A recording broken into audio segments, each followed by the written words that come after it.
Hello दोस्तों, मैं सत्या शुक्ला लोकगीत चैनल पर एक बहुत प्यारा सा नाट्य गीत लेके आई हूँ। अगर आप लोगों को पसंद आएगा तो लाइक और सब्सक्राइब कमेंट जरूर करना। नाटवा बलम नाही भावै हमारी माई हो, नाटवा बलम नाही भावै हमारी माई हो। घरे मोर जरी गे दुआरे मोर जरी गे, घरे मोर जरी गे दुआरे मोर जरी गे।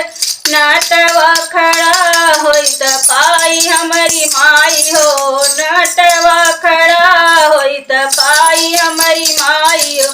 नाटवा बलम नाही भावे हमारी माई हो, नाटवा बलम नाही भावे हमारी हो।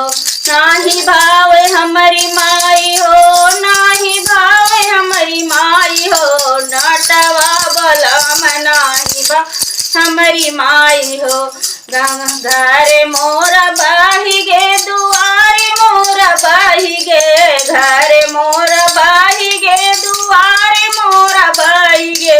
नाटवा बैठ के नहाई हमारी माई हो, नाटवा बैठ के नहाई हमारी माई हो।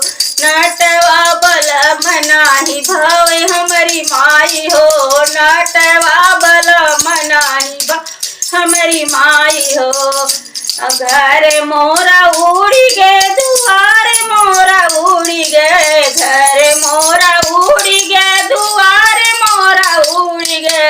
नाटवा खड़ा मुस्काई हमारी माई हो, नाटवा खड़ा मुस्काई मोरी माई हो। नाटवा खड़ा मुस्काई हमारी माई हो, नाटवा बलम ही भावे हमारी माई हो।